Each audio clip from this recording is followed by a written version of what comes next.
Il intervient pour faire libérer une jeune Marocaine emprisonnée pour avoir posé pour l'un de ses tableaux. Il a également soutenu financièrement plusieurs de ses élèves en Belgique. Des gestes qui permettent de mieux comprendre la personnalité de Jean-François Portael, l'homme qu'il était. Bienvenue sur Radio Fanida.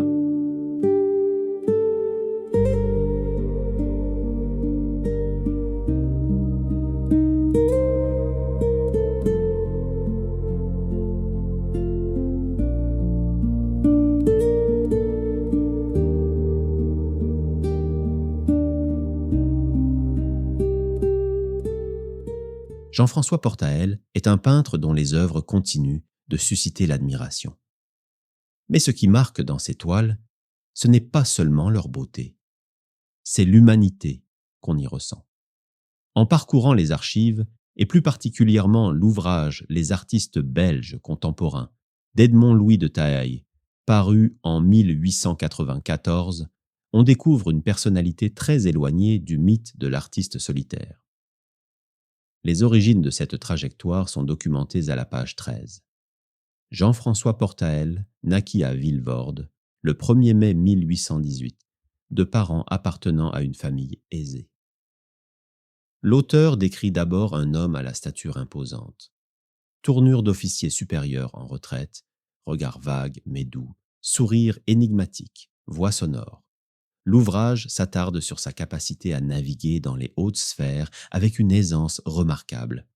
La page 11 nous indique à ce propos: Portael est resté l'homme du monde dont on recherche la société.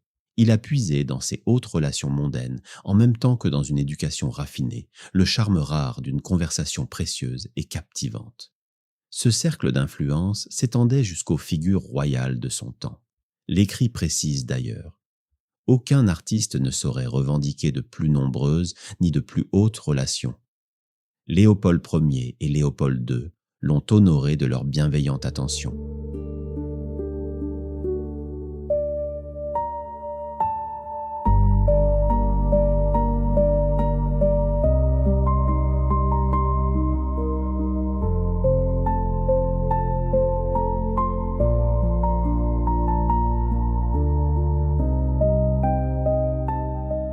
Pourtant, cette vie mondaine ne l'a pas éloigné de sa nature profonde. En résumant le tempérament du maître, le biographe conclut à la page 12 avec cette description. Voilà donc l'homme, un viveur raffiné, un mondain charmeur, un peu rude d'aspect, mais bon, essentiellement bon et très délicat. Cette vie intime s'illustre particulièrement dans son union, étroitement liée à son parcours académique. La page 15 détaille son mariage.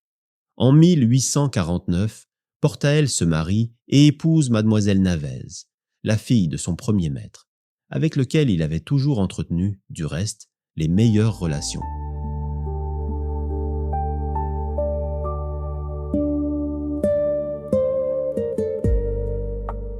Toutefois, juste après, on peut lire qu'un drame est arrivé dans la vie du peintre. L'auteur mentionne à la page 16 l'époque florissante et vraiment brillante de l'atelier Portael, coïncide avec l'année 1865.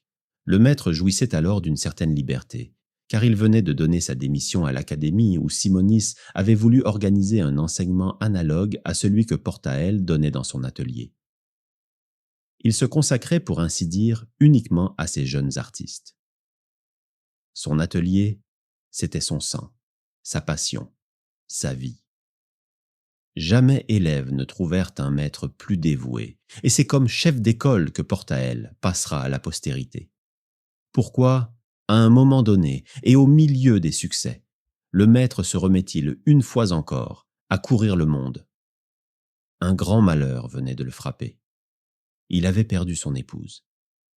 D'autres événements d'ailleurs, et peut-être un peu aussi cet amour vif qui pousse le véritable artiste à se griser devant la grande nature, le conduisent alors au Maroc, où il exécute des études qui comptent parmi celles qui ont le plus contribué à sa réputation.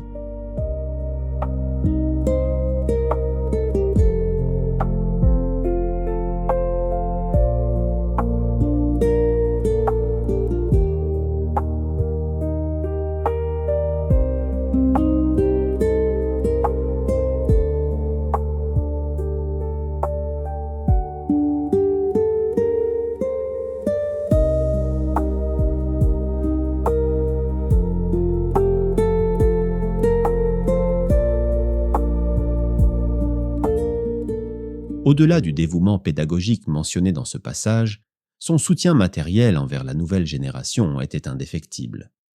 Tel qu'observé à la page 17, l'ouvrage insiste sur ce point. Les jeunes artistes n'ont jamais eu un meilleur avocat, ni un protecteur plus généreux, car il ne leur donnait pas seulement de bons conseils, mais il leur prêtait de l'argent et allait même jusqu'à payer leurs modèles. Cette générosité et ce respect envers ces modèles revêtent une dimension toute particulière lors de son séjour au Maroc. L'écrivain documente ses conditions de travail singulières à la page 14. Ainsi, au Maroc, où il resta 6 mois, Portael, malgré la loi qui défend formellement la représentation humaine, se procurait les plus beaux modèles du pays. Cette démarche s'accompagnait de risques réels pour les personnes qui acceptaient de poser pour lui. L'histoire a retenu l'intervention décisive du peintre pour protéger l'une d'entre elles. Toujours selon le récit de la page 14, un événement précis illustre son engagement. Un jour, il apprend qu'un de ses plus beaux modèles, une charmante jeune fille, vient d'être dénoncée et traînée en prison. Tout de suite, sans hésiter, il se met en campagne. Il fallait délivrer l'innocente. Il fallait rendre la liberté à cette gracieuse gazelle. Après de nombreuses démarches, et non sans avoir dépensé beaucoup d'argent, le charmant modèle dont l'esquisse se trouve aujourd'hui chez Sa Majesté la Reine fut rendu à sa famille, éploré.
Ce croisement entre la vie de cour, les drames personnels, l'immersion marocaine et l'enseignement dessine le portrait d'un artiste à la fois engagé et sensible. Il meurt en 1895. À la prochaine.